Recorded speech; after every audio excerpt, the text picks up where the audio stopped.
सो कैसे हैं आप सब? उम्मीद है बहुत बेहतर होंगे और तैयारी भी कर रहे होंगे। चलिए, आज का टॉपिक रहेगा हमारा एम्पियर का परिपथीय नियम। ठीक है, पहले आप देख लो क्या कह रहा है। किसी बंद परिपथ की सीमा के अनुदिश चुंबकीय क्षेत्र का रेखीय समाकलन पथ द्वारा गिरी कुल धारा I का म्यू नॉट गुना होता है। अब पहले आप समझो इसकी ज़रूरत क्यों पड़ी। भाई बायसेवर्ट तो हमारे पास था, चुंबकीय क्षेत्र ही तो निकालना। म्यू नॉट अपॉन 4 पाई IdL sine theta upon R²। इसमें दिक्कत क्या आई? तो दिक्कत यह है इसकी डिमांड बहुत ज़्यादा थी। जैसे कि इस पॉइंट पर आपको चुंबकीय निकालना था तो इसको I भी दो, DL भी दो, थीटा भी दो, R भी दो। यहाँ पर इस काम को आसान करने के लिए हम एम्पियर का परिपथीय नियम लगाते हैं। ठीक है, लेकिन एम्पियर के परिपथीय नियम में ध्यान रखने वाली बात है, याद रखना, ये होता निशान लाइन इंटीग्रेशन का, यानी कि रेखीय समाकलन का। रेखीय समाकलन ऑफ DL देखो कैसे लिखेंगे इसको, चुंबकीय क्षेत्र का रेखीय समाकलन। कैसे पता लगा रेखीय है? क्योंकि यहाँ L आ रहा है। अगर A आता तो क्षेत्रीय होता, V आता तो, अगर मैं यहाँ पर लिखता, बताओ, B.DA लिखता, अगर मैं ये लिखता तो इसका मतलब क्या आता? क्षेत्रफलीय। यहाँ रेखीय है, यहाँ क्षेत्रफलीय होता। खैर, तो रेखीय समाकलन उसके द्वारा गिरी म्यू नॉट धारा का म्यू नॉट गुना होता है। ये तो चीज़ है हमारे पास। अब कहना क्या ये चाह रहा है, देखो ये तार है, अगर इस पॉइंट पर आपको चुंबकीय क्षेत्र निकालना है तो आप के पास दोनों चॉइस है। आप जा सकते हैं बायसेवर्ट के साथ भी, आप जा सकते हैं एम्पियर के साथ भी। लेकिन एम्पियर के साथ ये काम आसान कैसे पड़ सकता है? देखो हम यहाँ पर क्या कर लेंगे, देखो यहाँ बंद परिपथ तो है नहीं, तो बंद परिपथ बनाने के लिए इससे होता हुआ कोई कर्व खींच लेंगे, जैसे गॉस की परिधि में खींचते थे बिल्कुल वैसे ही। तो उसने कहा कि अगर कोई बंद परिपथ है हमारे पास और इसने धारा घेर रखी है I, तो इसका अगर चुंबकीय क्षेत्र निकालो इस बिंदु पर, तो इस ये जो चुंबकीय क्षेत्र होगा इसका रेखीय समाकलन पृष्ठ द्वारा गिरी कुल धारा I का म्यू नॉट गुना होगा। ठीक है, चलो इसको प्रूफ करते हैं। ठीक है, प्रूफ करते हैं इसको। ठीक है, फिर देखते हैं। चलो देखो प्रूफ करते हैं कैसे होगा ये प्रूफ।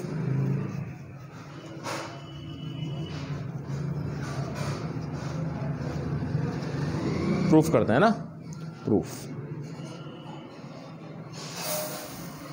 ठीक है, तो अब प्रूफ करने के लिए एक सबसे पहले चित्र बनाएंगे। हमें प्रूफ क्या करना, हमें ये प्रूफ करना B.DL किसके बराबर होता है? म्यू नॉट I के। हमें ये प्रूफ करना है। ठीक है, तो इसके लिए एक तार ले लेंगे, पता नहीं इसकी लंबाई कितनी है, यानी कि अनंत लंबाई का सीधा तार है। ठीक है, और चाहे फिक्स लंबाई का भी होता कोई दिक्कत नहीं थी। ठीक है, अब हम इसका एक छोटा सा खंड मान लिया, मान लो ये है हमारे पास XY। इसके नज़दीक कोई बिंदु रखिए, इसमें धारा कौन सी जा रही है? I। इसके नज़दीक कोई बिंदु रखिए P, इस पर हमें क्या निकालना है? तार के कारण चुंबकीय क्षेत्र निकालना है। इस अब देखो एम्पियर का नियम लगेगा तब जब आपका पृष्ठ बंद होगा। यहाँ पृष्ठ बंद नहीं है तो बंद कर लो, ये लो। ठीक है, तो ये जो आपने क्या किया, एक पृष्ठ बना लिया जो कि बंद है। ठीक है, यहाँ पॉइंट है हमारे पास P, इस पर आपको चुंबकीय क्षेत्र निकालना है। यहाँ से यहाँ तक की दूरी कुछ तो होगी, वो आपने क्या मान ली? R। ठीक है जी। अब एक बात बताओ, इसकी जो लंबाई होगी, जैसे कि मैं तुम्हारे सामने अभी एक सिचुएशन रखने वाला हूँ, जैसे तुम फोकस करो, ये तार है ना, इसका एक लूप बना लिया मैंने गोल। ठीक है, आप समझना थोड़ा सा, है ना, ये आपने गोल लूप बना दिया। तो अब आप मुझसे मैं पूछूँ इसकी लंबाई कैसे होगी, तो आप क्या कहोगे? इसकी लंबाई ऐसे होगी जी, है ना, ऐसे। देखो जैसे टायर होता है ना, टायर, मैं आपसे कहूँ ये देखो, यहाँ पर मैं आपसे कहूँ इसकी लंबाई कैसे होगी, तो आप क्या कहोगे? आप कहोगे जी ऐसे जा रही है लंबाई। कैसे? ध्यान से, ऐसे ऐसे इसकी लंबाई जा रही है ना, ऐसे यहाँ से तो जा रही है ना ऐसे। तो इसकी लंबाई किसी भी टाइम पर कैसे जा रही है? ऐसे, यानी कि इसकी लंबाई कैसे जा रही है? ऐसे। तो इसकी जो दिशा होगी वो इस तरफ को होगी। अब चुंबकीय क्षेत्र की बात कर लेते हैं, तो चुंबकीय क्षेत्र भी किस तरफ का होगा? ये आपने सबने पढ़ा हुआ है, मैंने पढ़ाया था, तार में धारा प्रवाहित करेंगे तो उसके चारों ओर चुंबकीय क्षेत्र पैदा होगा। ठीक है, बताया था क्या? तो यहाँ भी अगर इस तार की बात करते हैं तो चुंबकीय क्षेत्र पैदा किस दिशा में हो रहा है? अंगूठा धारा की दिशा में। चारों उंगलियां ऐसे घुमा लो, तो आप ये नोटिस करना कि चुंबकीय क्षेत्र भी उसी दिशा में जा रहा है जिस दिशा में आप इसकी लंबाई मेजर कर रहे हो। ठीक है, तो चुंबकीय क्षेत्र की दिशा भी जो है वो क्या है हमारे पास? फिक्स है। DL की दिशा भी वही है, यानी कि इसकी लंबाई की दिशा भी वही है, और B की दिशा भी वही है। अगर दोनों की दिशा सेम है तो यहाँ एंगल यानी कि कोण कितना लेने वाले हैं? 0। बहुत बढ़िया, आगे तुम्हारे काम आएगा। अब ये डायग्राम बनाने के बाद आप क्या कहेंगे? माना कोई धारावाही चालक तार जिसमें धारा I एक समान रूप से बह रही है, तार से लंब दूरी स्मॉल r पर कोई बिंदु P है जिस पर हमें तार के कारण चुंबकीय क्षेत्र निकालना है। चुंबकीय तो नहीं निकालना है, जिस पर तार के कारण चुंबकीय क्षेत्र, कितना होता है, फॉर्मूला तो पता ही है हमें, क्या होता है, बी बराबर म्यू नॉट, कल प्रूफ कराया था, वहाँ जाके देख लेना, आई अपॉन 2πr, ये फॉर्मूला होता है। ठीक है, कहाँ से, बायो सेवर्ट के नियम से, कल मैंने प्रूफ करवाया था आपको, बायो सेवर्ट, पिछली वीडियो देख लेना, के नियम से। और देखो मैं ये वीडियोस उन बच्चों के लिए बना रहा हूँ जिनको सच में बहुत ज़्यादा ज़रूरत है। तो ऐसे जो बच्चे हैं, आप, मुझे पता है आप जानते हैं उनको, तो आप उनको ये वीडियोस जो हैं वो दिखाएं ताकि उनका भी भला हो। ठीक है, तभी ये वीडियोस बनाने का पर्पस जो है मेरा वो पूरा होगा। ठीक है, तो बी बराबर mu not I upon 2πr, ये क्या होता है हमारे पास, बायो सेवर्ट के नियम से हमने किसी तार के कारण चुंबकीय क्षेत्र निकाल रखा है।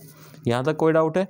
अभी एक बात बताओ, मैं इसको इधर लिख लूँ तो क्या मैं इसको ऐसे लिख सकता हूँ, 2πr बराबर म्यू नॉट आई, लिख सकता हूँ क्या भाई? इसको इधर ही तो लिख सकते हैं। ठीक है, अब एक बात बताओ मुझे, dl बराबर क्या होता है, 2πr, ये मैं आपको कल भी बताया था।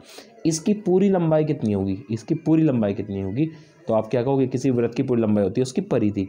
तो यहाँ पर आप लिख सकते हैं बड़े आराम से कि वृत्ताकार लूप की जो लंबाई होगी वो क्या होगी हमारे पास, dl 2πr। ठीक है जी, तब मैं कह सकता हूँ कि जो बी इंडिकेशन dl है, ये जो निशान लगाते हैं ना यहाँ, ये लगाया जाता है बंद के लिए। देख रहे हो आप, ये जो आपका लूप है वो कैसा है, क्लोज है, तो ये निशान इसी के लिए लगाया जाता है, वरना समाकलन का निशान तो सीधा ही होता है। अब बराबर क्या आ गया हमारे पास, म्यू नॉट आई आ गया। अभी देखो, अब आप एक चीज़ बताना, चूँकि लूप के, या परिपथ लिख सकते हो, इसको हम बोल सकते हैं एम्पीरियन लूप, है ना, इसका नाम भी होता है एम्पीरियन लूप के प्रत्येक बिंदु पर तार के कारण चुंबकीय क्षेत्र कैसा होगा, समान होता है। अब समान क्यों कह रहा हूं मैं, इसको खुद सोचो और बताना मुझे आप। यहाँ से यहाँ तक की दूरी भी आ रहा है, यहाँ से यहाँ तक की दूरी भी आ रहा है, यहाँ से यहाँ तक की दूरी भी आ रहा है, वृत्त की जो त्रिज्या होती है क्या आती है, बराबर। तो जब दूरी आ रहा है तो सोचो एक मोमबत्ती जल रही है, यहाँ चारों ओर उसकी रोशनी जो होगी वो समान होगी। ऐसी तार के कारण जो चुंबकीय क्षेत्र पैदा होगा वो भी हर एक बिंदु पर क्या होने वाला है, बराबर होने वाला है। और अगर बराबर होने वाला है तो चाहे आप इसको, ये नियतांक है, इसको चाहे आप अंदर लिख लो या बाहर लिख लो, फ़र्क कुछ नहीं पड़ने वाला है। ठीक, तो आप लिख सकते हैं तब बी डी एल बराबर म्यू नॉट आई लिख सकते हैं क्या? अब आप कहोगे क्यों ऐसा लिख रहे हैं, क्योंकि ये भी वेक्टर क्वांटिटी है और ये भी, यानी कि ये भी सदिश है और ये भी सदिश है। लेकिन हमें ये ज़रूर बताना होगा, क्या बताना होगा हमें, ये हमें ज़रूर बताना होगा कि इनके बीच में मल्टीप्लिकेशन कौन सी होगी, डॉट या क्रॉस, क्योंकि वेक्टर में दो गुणा हो सकती है, क्रॉस भी और डॉट भी, तो हमें ये बताना पड़ेगा। अब चूंकि इधर कैसी राशि है हमारे पास, अदिश राशि है, तो गुणा भी कैसी होगी, अदिश।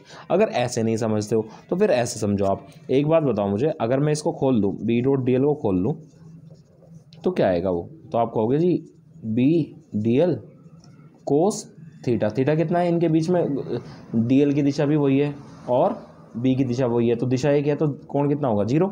तो यहाँ पर लिख सकते हो आप बी डी एल लिख सकते हो ना, क्योंकि कोस 0 का मान तो क्या होता है, 1 होता है। तो बताओ बी डॉट डी एल किसके बराबर आएगा, आ गया ना बी डी एल के बराबर ही, और जो कि मैं बताने वाला तब बस यहाँ रख दो ये मान समीकरण 1 में। तो हमारे पास कितना आ जाएगा, हमारे पास लिख सकते हैं इसको ऐसे, तब integration B dot D L बराबर क्या आ जाएगा, म्यू नॉट आई।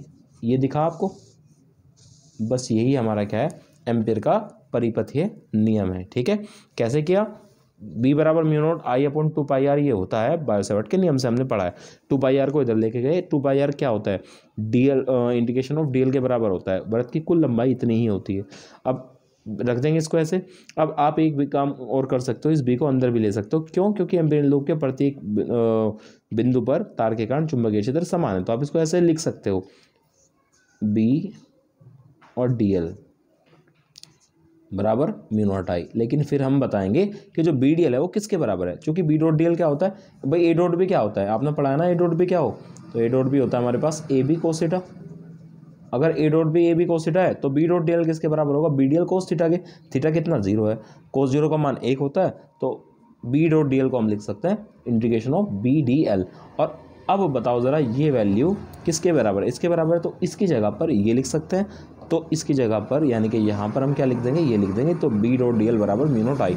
ये आपका एम्पियर का परिपथीय नियम आ गया। ठीक है, अब हम इसकी एक एप्लीकेशन की बात करेंगे जो कि आपके सिलेबस में है भी। ठीक है, देखो अब देखो यहाँ एक बहुत अच्छा डेरिवेशन है एम्पियर के परिपथीय नियम के ऊपर ही। ठीक है, आपसे कहा है कि एक धारावाही परिनलिका है। परिनलिका होती कैसे है, आमतौर पर आपने क्या देखा है, अब तक ये कोयल देखी होंगी गोल, लेकिन इसी को अगर आप ऐसे फैला दोगे तो स्प्रिंग की तरह बन जाएगी ऐसे, है ना, ऐसे, तो इसको हम परिनलिका बोलते हैं। तो इसमें धारा जा रही है हमारे पास आई। तो आपसे कहा है कि इसके भीतर, इसके अंदर चुंबकीय क्षेत्र बताओ।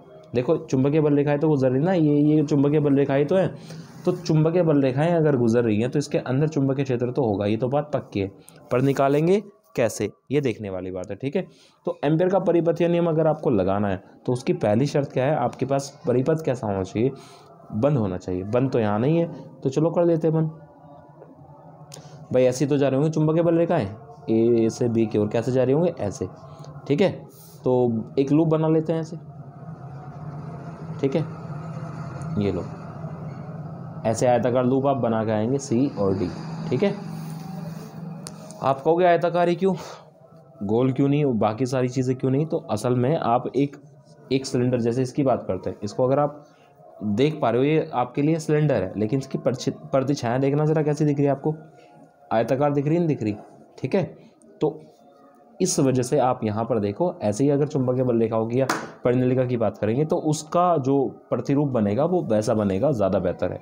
ठीक है, चित्र आप यही बना के आएंगे और लिख के आएंगे, माना कोई धारावाही परिनलिका है जिसमें धारा आई एक समान रूप से बह रही है।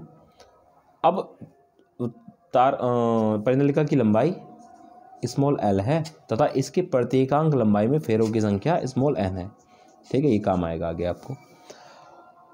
तथा प्रति फेरे से बद्ध या प्रवाहित धारा का मान आई नॉट है। ठीक है, हमें परिनलिका के भीतर एम्पियर के परिपथीय नियम की सहायता से चुंबकीय क्षेत्र ज्ञात करना है। संपूर्ण स्थिति चित्र में दिखाई गई है।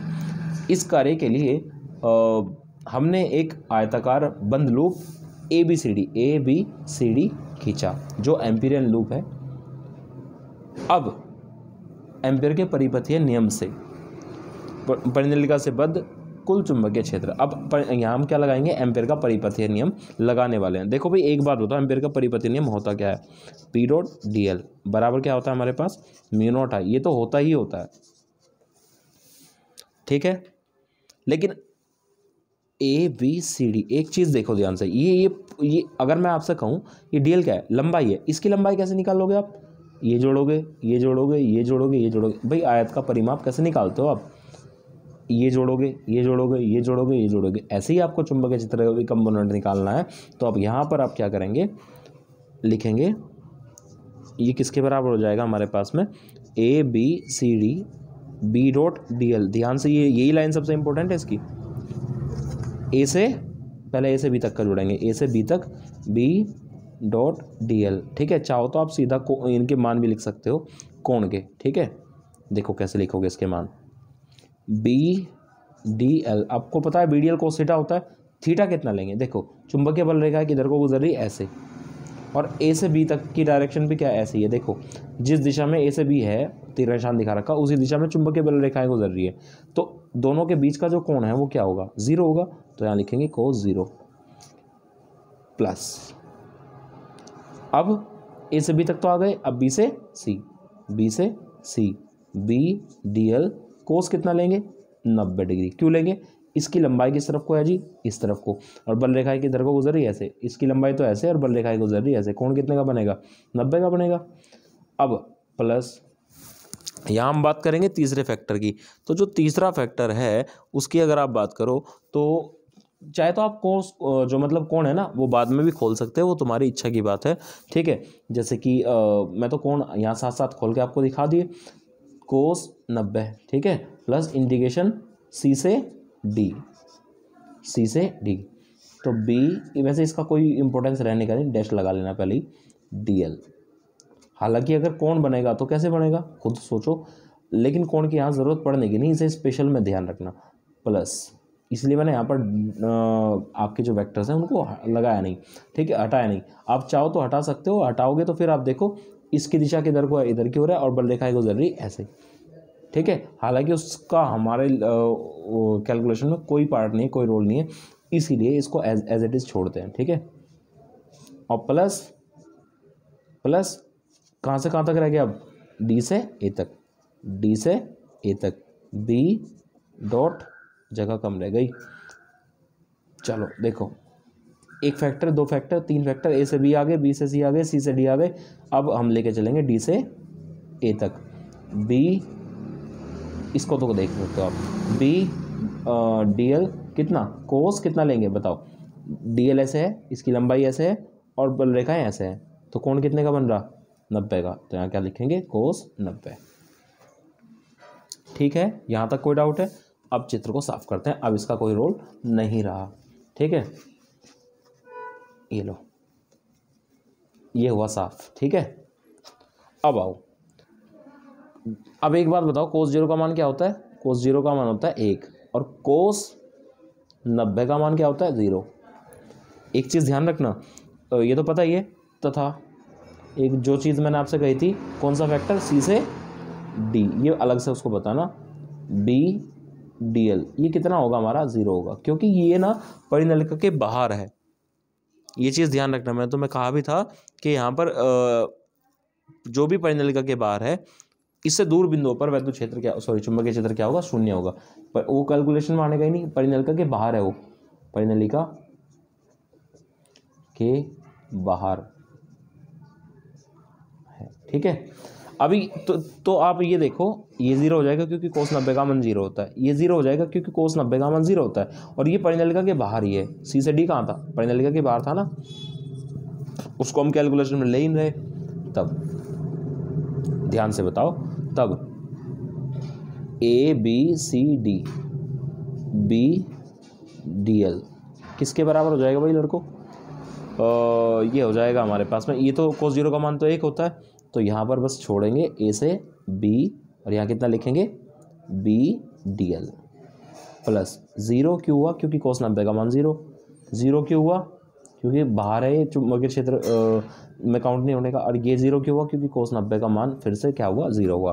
तो हमारे पास बचा A B C D, B dot D L बराबर, ये बच गया। अब बी को आप बाहर ले लो भाई, ये तो 0 हो गया, बी को आप बाहर ले लो। अब आप कहोगे बी को बाहर क्यों लिया आपने? क्योंकि चुंबकीय क्षेत्र परिनलिका के भीतर हर बिंदु पर बराबर होने वाला है, ठीक है। मैं इसको साफ कर दूं।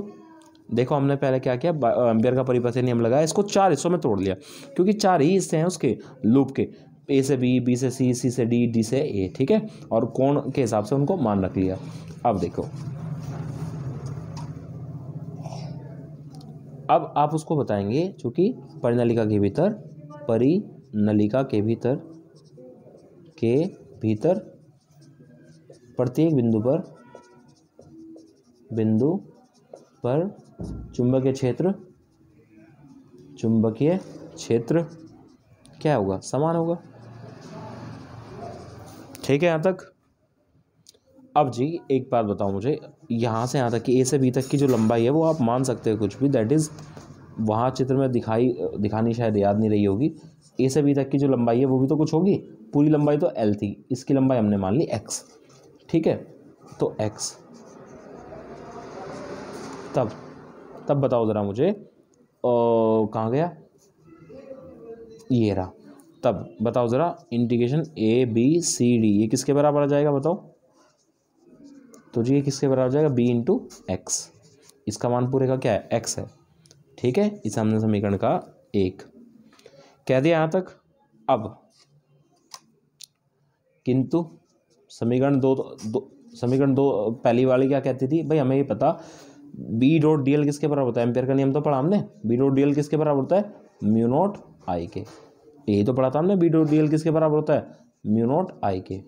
म्यू नॉट आई किसके बराबर आ जाएगा? बी एक्स के बराबर आ जाएगा। आ गया?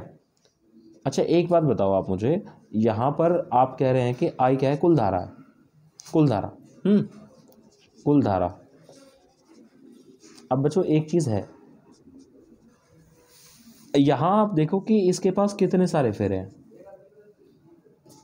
इसके पास कितने फेरे हैं, इसके लिए हम क्या करेंगे, मान लो हमारे पास क्या है, एन है, ठीक है जी, एन क्या है, एक छोटी सी लंबाई में कितने फेरे हैं, ये है एन।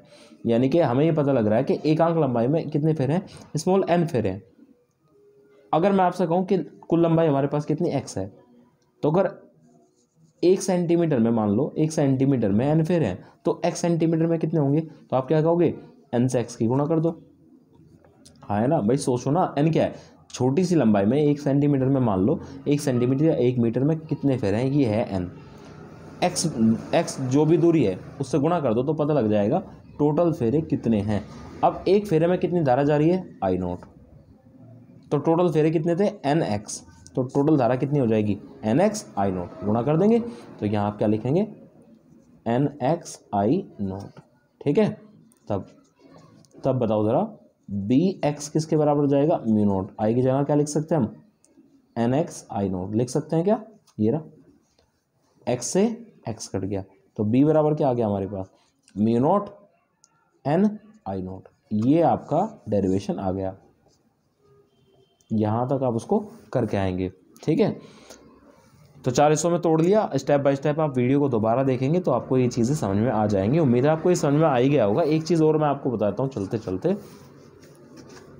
कई बार ना आपसे कंपटीशन वगैरह में पूछ लेता है, ठीक है, चाहो तो इसको डेरिवेशन कर सकते हो पर कोई ज़रूरत नहीं है। आपसे कहेगा कि बताओ अंदर इसके चुंबकीय क्षेत्र जो भी है, इसके सिरों पर चुंबकीय क्षेत्र कितना होगा, तो इसके सिरों पर जो चुंबकीय क्षेत्र होता है ना, याद रखना तुम्हारे काम आएगा ये, सिरे पर जो चुंबकीय क्षेत्र होता है वो जितना भी अंदर होता है उसका क्या होता है, आधा होता है,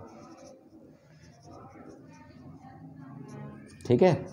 यानी कि अगर आपसे कोई पूछे कि यहाँ चुंबकीय क्षेत्र कितना होगा तो आप क्या कहोगे,